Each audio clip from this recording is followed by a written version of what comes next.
Kita beralih ke berita selanjutnya, Tribuners, mediasi penjabat Bupati Maluku Tenggara, akses Bandara KRL Satsui-Tubun kembali dibuka. Penjabat Bupati Maluku Tenggara, Jasmono, melakukan mediasi terkait saksi adat yang dipasang perempuan Satean di Bandara KRL Satsui-Tubun, Ibra, Jumat 15 Maret 2024.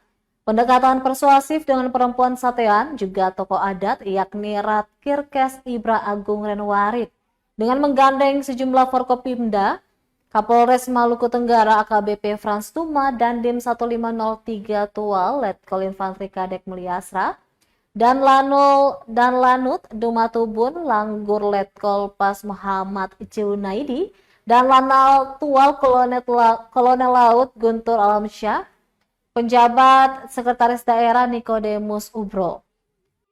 Jasmono memastikan pelayanan penerbangan dari dan ke Bandara KRL Satsui-Tubun, Langgur di Ibra dapat tetap berjalan normal. Ia juga menyampaikan kepada pihak-pihak yang merasa dirugikan dalam proses penyelenggaraan pemilu agar dapat berproses sesuai mekanisme dan prosedur yang diatur dalam ketentuan perundang-undangan yang berlaku. Sementara itu, Ratkirkes Ibra menyampaikan harapan agar ke depan hal-hal seperti ini tidak terjadi lagi.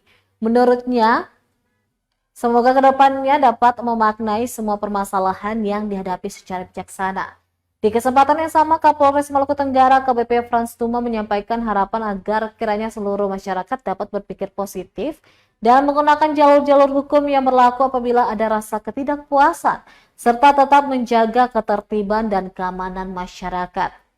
Terpantau aktivitas kedatangan dan keberangkatan penumpang yang menggunakan maskapai penerbangan Lion Air di Bandara KRL Satsui-Tubun, Langgur berjalan normal.